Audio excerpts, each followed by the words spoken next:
Apreciados amigos, soy el pastor y doctor Jorge Eliezer Rico, quien tiene el gusto de saludarles y extenderles una cordial y sincera bienvenida a este su programa, Conexiones Bíblicas. Estaremos analizando tópicos bíblicos de interés, utilizando la Santa Biblia, la Palabra de Dios, como nuestro principal libro de texto. Viajaremos por las Escrituras, haciendo conexiones importantes que podrán ayudarnos a comprender más ampliamente el mensaje de salvación, o como el apóstol Juan lo llamara, el Evangelio eterno. Me da un gusto nuevamente que nos estén acompañando en esta serie sobre temas del santuario y cómo el santuario brilla a través de la Escritura y es fundamental para entender ampliamente el mensaje de salvación. En esta ocasión continuaremos con nuestro estudio de las verdades bíblicas, como aquellas doctrinas tan centrales en la Escritura encuentran su origen en el jardín del Edén, continúan siendo fundamentadas a través del santuario y luego entonces a la venida del Señor encontramos su realización más magnífica. En este momento queremos una vez más ir a las Sagradas Escrituras y analizar otros principios que podrán ayudarnos a comprender quién es este maravilloso Dios y qué es lo que Él está realizando por usted y por mí. Acompáñeme. Una vez más lo invito para que usted tome en su mano el ejemplar de la palabra de Dios y lo pueda abrir en ese libro, efectivamente, el del Génesis, donde vamos a iniciar el estudio del día de hoy. Acompáñeme. Cuando abrimos la palabra del Señor, una vez más, vayamos allí al libro del Génesis, en el capítulo 1, y vamos a empezar a leer algunos pasajes fundamentales. No sé si usted en algún momento ha llegado a oír la frase gran controversia o conflicto de los siglos.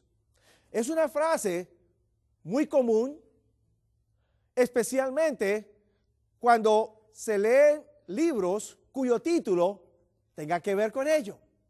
Quiero decirle en este momento que este concepto de la gran controversia o el conflicto de los siglos va más allá de ser el título de un libro publicado, sino que es una realidad que ha afectado la historia de este planeta Tierra desde sus mismos comienzos y que seguirá afectándolo hasta la venida de Cristo Jesús. Lo más interesante es que al leer las Sagradas Escrituras vamos a encontrar que ya desde los mismos comienzos el Señor estaba introduciendo este conflicto en la historia de la humanidad para ayudarnos a nosotros a entender cómo surge, por qué surge y más aún todavía en medio de ello, por qué Dios realiza su obra de la creación. Leamos la Escritura. En el capítulo 1, el verso 26, pasaje que en ocasión anterior hemos ya considerado, me dice la palabra del Señor lo siguiente. Y dijo Dios, hagamos al hombre a nuestra imagen, conforme a nuestra semejanza. La pluralidad en la divinidad, hablando allí. Pero después de que éste decide crear al hombre a su imagen y semejanza, ahora Dios agrega un detalle adicional. Leamos. Y señoreé en los peces de la mar, en las aves de los cielos, y en las bestias y en toda la tierra y en todo animal que anda arrastrando sobre la tierra. Ahora, anotemos algo en la pizarra brevemente. Cuando Dios crea al hombre, en primer lugar, Dios lo crea a su imagen.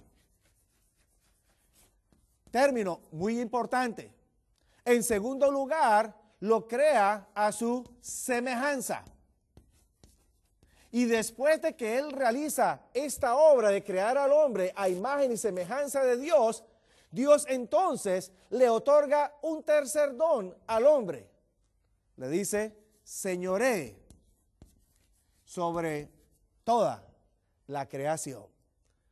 Ahora bien, ¿por qué son importantes esas tres palabras? Cuando usted va a la Escritura, para poder entender por qué del mandato que Dios da de señorear sobre la tierra, primero necesita conocer qué significa haber sido creado a imagen y semejanza de Dios. La palabra imagen, como usted la encuentra traducida en la Escritura, esa palabra viene del hebreo selem. Así como se pronuncia, la voy a escribir en el pizarrón. Selem. Así como se pronuncia. Este término, cuando usted lo busca en las Sagradas Escrituras, va a encontrar que el término selem o imagen es empleado para referirse a estatuas, bien sea hechas de metal, bien sea hechas de roca o de madera. Se refiere también a pinturas que describen a seres, a personas o aún deidades. Esto quiere decir entonces que cuando Dios hizo al hombre a su imagen, Dios lo creó para que el hombre lo reflejase a él físicamente. Por eso, cuando la Escritura describe a Dios como teniendo cabeza, cabello, ojos, boca, brazos, extremidades, esa no es solamente una forma antropomórfica de describir a Dios. En realidad, Dios tiene cabeza, tiene cabellos, ojos, boca, cuerpo, extremidades, etc. Y cuando yo me voy al espejo y me fijo que tengo también lo mismo, cabeza, cabello, ojos, boca, etc., me doy cuenta entonces que Dios, cuando me hizo, lo realizó para que lo reflejase a Él físicamente. Soy un reflejo de una realidad superior que es mi Creador. Pero Dios fue más allá de eso, porque además de darme su imagen física, Dios también coloca en mí su semejanza. Ahora, el término semejanza que aparece en la Escritura, aunque algunos lo han tomado como si fuera un sinónimo de imagen, en realidad no son sinónimos. La palabra semejanza que aparece en la Escritura es la palabra demut. La escribo en el pizarrón para su beneficio. Es la palabra demut. Este término, cuando usted lo toma y lo rastrea a través de las Sagradas Escrituras en el Antiguo Testamento, va a encontrar que cuando se emplea, en pocas ocasiones puede referirse a una estatua, a una imagen, pero en la mayoría de las ocasiones este término hace referencia a la capacidad del hombre de poder pensar, de poder razonar, de poder tomar decisiones. También se refiere a la parte emocional y espiritual que Dios coloca en el hombre. Así que cuando el Señor crea al ser humano, no solamente le da su aspecto físico, sino que el Señor en su cabeza, en la cabeza del ser humano, coloca su semejanza, lo que en tiempos modernos y científicamente es conocido como el cerebro. Ese miembro que me da a mí la capacidad de poder pensar, discernir, razonar, tomar decisiones. Es el mismo que me ayuda a mí a poder desarrollar mis sentimientos, mis emociones, etc. En otras palabras, cuando Dios me hizo a mí, Dios me hizo a mí para reflejarlo a Él completamente. Porque fácilmente Dios me hubiera podido haber dado el cuerpo físico, pero en lugar de haber colocado el cerebro, su semejanza aquí, Él pudiera haberme colocado un chip incorporado en la mente. Y de esta manera tomar un teclado, darme el comando y entonces moverme, hacer lo que Él me manda, así como usted hace con los computadores. Pero en lugar de hacer eso, el Señor prefirió colocar su semejanza para que yo tuviera libertad de pensar, decidir, etc. ¡Qué grande es Dios, mi estimado amigo! Es maravilloso ese Creador que usted y yo servimos, que conocemos y que amamos. Ahora bien, ¿cuál es la implicación en todo esto? Cuando Dios nos hizo a su imagen y semejanza, Dios nos hizo para reflejarlo aquí en la tierra. Así que si lo quisiera pensar, en cierta manera, el hombre sería como Dios aquí en la tierra. Sería corregente de Dios. Lo que Dios hace a nivel del universo, el hombre lo desempeñaría aquí a nivel de la tierra. No es un concepto demasiado foráneo en las Sagradas Escrituras, porque el mismo libro de los Salmos menciona que los líderes de Israel entendían que el hombre era como Dios aquí en la tierra, porque desempeñaba funciones similares. Este mismo concepto lo entendió Jesús en el Nuevo Testamento, allá en el Evangelio según San Juan, en el capítulo 10, cuando Jesús le dice a los líderes judíos: he hecho tantas obras y tantos milagros delante de vosotros, ¿por cuál de ellas me queréis apedrear? Y la respuesta de los judíos es: no te apedreamos por las buenas obras, sino porque tú, siendo hombre, te haces Dios. Y la respuesta de Jesús fue: ¿no dice vuestra escritura, y seréis como Dios? Y cita al Salmo. Así que el hombre, cuando es creado en la tierra, es creado para ser como Dios, físicamente, a la misma vez que intelectualmente, con una sola diferencia. Al ser como Dios, el hombre no podía ser independiente a Dios, porque el hombre fue creado de tal manera que sin Dios el hombre estaría vacío. El hombre necesitaría de Dios continuamente para tener significado para su vida. Teniendo esos dos elementos ahora, Dios entonces le agrega el tercero. Y es ahí donde la Escritura me menciona que Dios le da señorío al ser humano sobre la tierra. Realiza la misma labor que Dios haría a nivel universal. Pero ahora note usted lo que continúa en el versículo 28 de la Escritura. Vuelve una reiteración, verso 28, capítulo 1, versículo 28. Y los bendijo Dios, y díjole Dios: fructificad, multiplicad y henchid la tierra. ¿Qué sigue? Noten ustedes los verbos que utiliza Dios: sojuzgadla y señoread en los peces de la mar, en las aves de los cielos, en todas las bestias que se mueven en la tierra. Ahora, ¿por qué aparece, además de señorear, el verbo sojuzgar? En el verso 26 no aparece, pero en el verso 28 sí aparece. Ahora bien, ese verbo sojuzgar que usted encuentra allí en la Escritura es un verbo también muy importante. En hebreo es el verbo kabash. Ahora bien, ese verbo, cuando usted lo toma a través de la Escritura, va a encontrar que en todos los casos, menos uno, aparece en el contexto de un general que ha ido con su ejército a pelear contra un enemigo, lo ha derrotado, el enemigo no se quiere someter y ahora a la fuerza el general victorioso lo sojuzga. Un contexto un tanto negativo. Mientras que señorear, el verbo radá en hebreo, indica mantener control, dominio, armonía. Kabash emplea la fuerza para someter a alguien. Ahora bien, en todos los casos aparece menos en uno, que hace la diferencia, porque en todos los demás está en un contexto de pelea. Pero en el contexto de la creación todavía no hay pelea. ¿Cuál es la implicación entonces?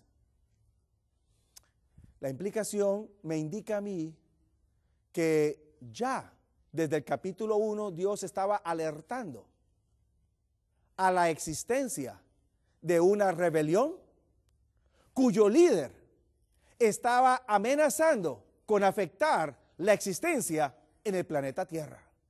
Y si Adán, el primer hombre creado, no podía mantener en armonía la creación, entonces tendría que venir el segundo o postrer Adán para someter la tierra, porque después del pecado ya la tierra no obedecería fácilmente a su hacedor. Por eso es que en algunas ocasiones cuando se habla acerca de la venida del Mesías, se lo describe como viniendo con vara de hierro, para someter a aquellos que voluntariamente no lo quieren hacer. Ahora, este concepto que empieza a ser aludido en el capítulo 1 se torna más claro en el capítulo 2. Ahora en el capítulo 2, Dios da un mandato a Adán con un tono negativo. Verso 16 y verso 17 me dicen a mí que mandó Jehová Dios al hombre diciendo, de todo árbol del huerto comerás, mas del árbol de la ciencia del bien y del mal no comerás de él, porque el día que de él comieres, morirás. Ahora bien, un mandato negativo cuando ni siquiera ha entrado el pecado a la tierra. ¿Por qué razón? Este mandato y la distinción que se coloca con el árbol de la ciencia del bien y del mal y los demás árboles del huerto dan a entender entonces que claramente hay una rebelión que ya ha comenzado y que va a afectar la existencia de la humanidad si éste se deja engañar. Ahora, dos detalles con este pasaje. En primer lugar, el hombre puede comer de cualquier árbol menos del árbol que está en el medio, el árbol de la ciencia del bien y del mal. Ahora, el día que de él coma, punto número 2, ese día muere. La forma hebrea de expresar esta frase es bien clara. Se la voy a traducir literalmente. Cuando Dios dice allí, el día que de él comieres, ciertamente morirás.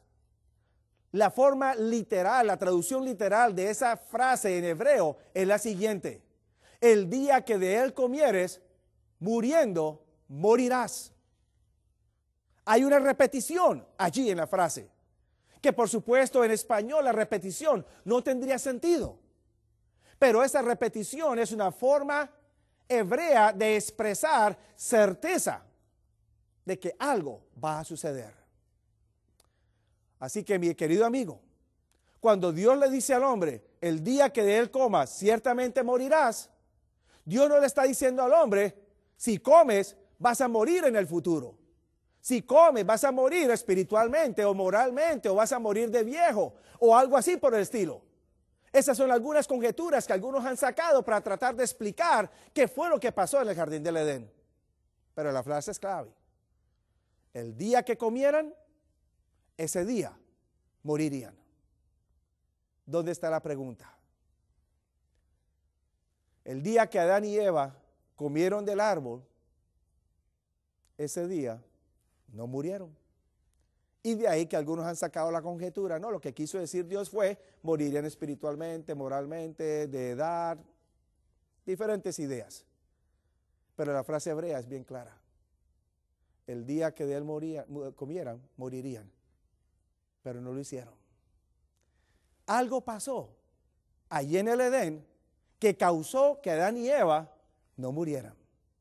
¿Qué fue lo que pasó? Lo veremos más adelante.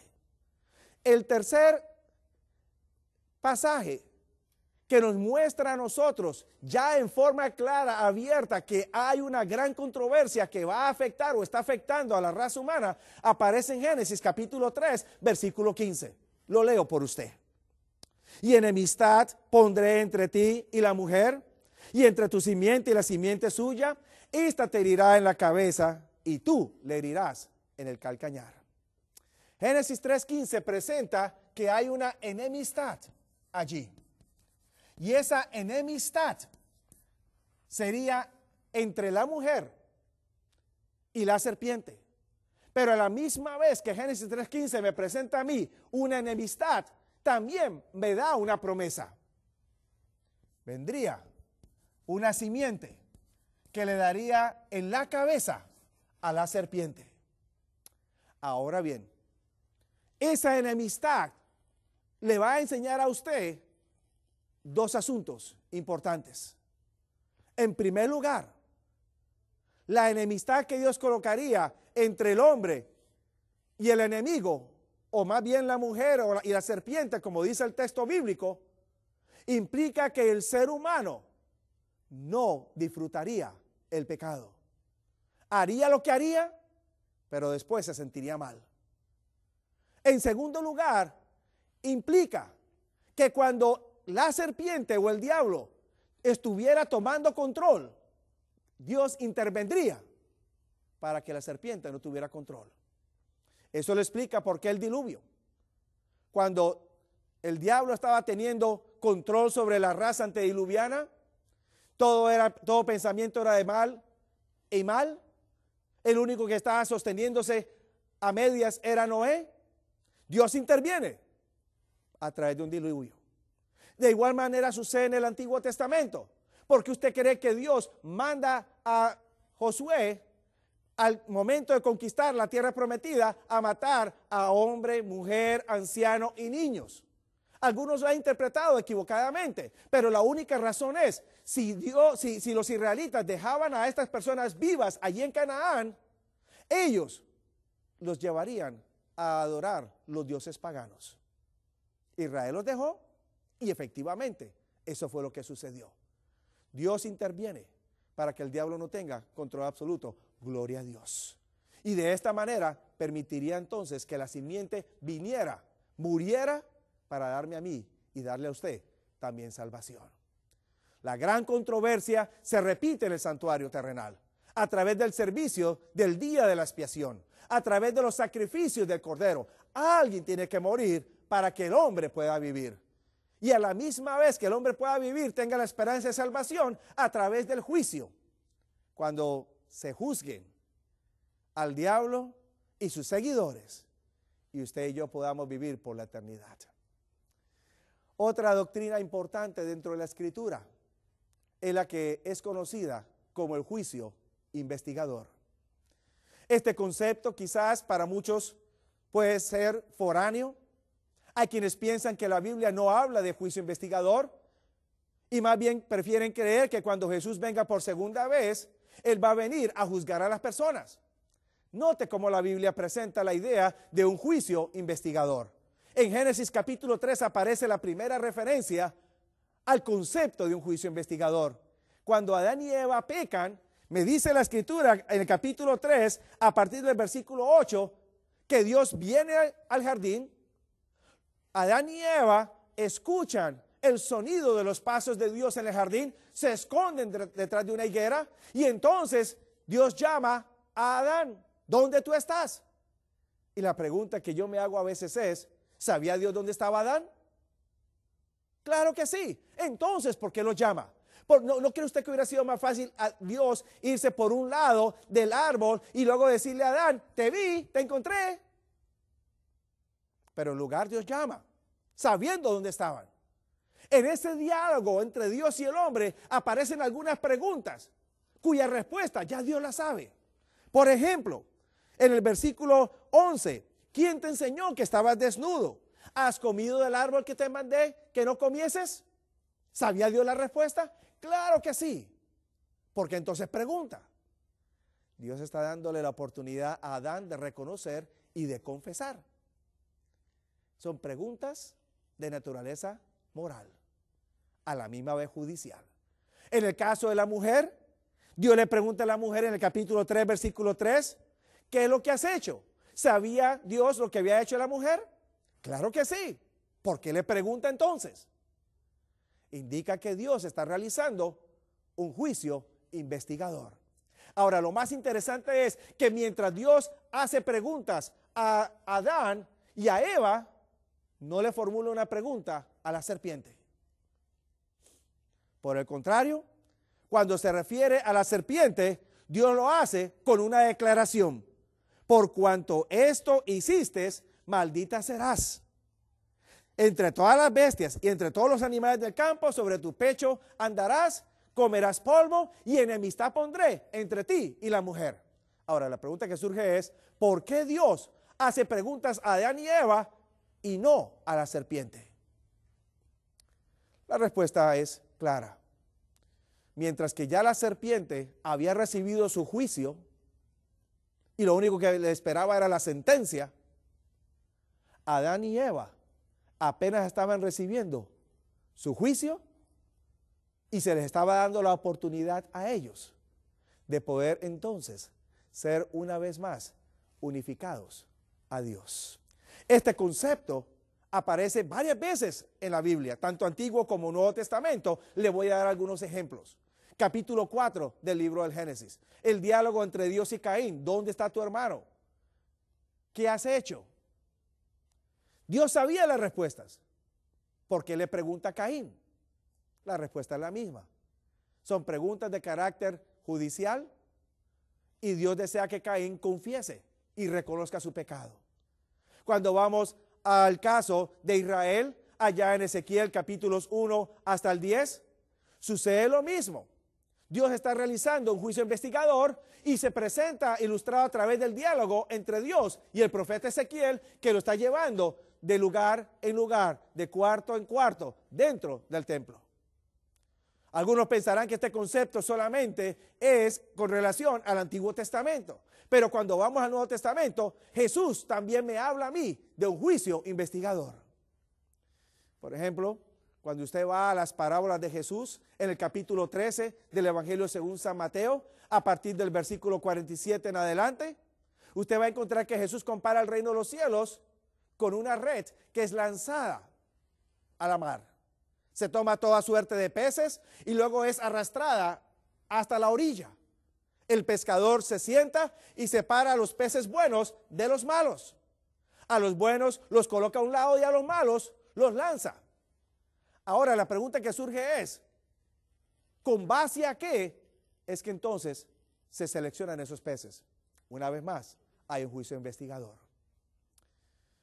Mi querido amigo, cuando Jesús venga por segunda vez, Apocalipsis capítulo 22, versículo 12 me dice, he aquí vengo como presto y mi galardón conmigo para dar su galardón a todo aquel según fuere su obra. Ese galardón va a ser dado solo porque ya ha habido un juicio que lo ha determinado. Pero ese juicio es para que usted sea vindicado delante de Dios. Dios me lo bendiga una vez más. Dios lo cuide.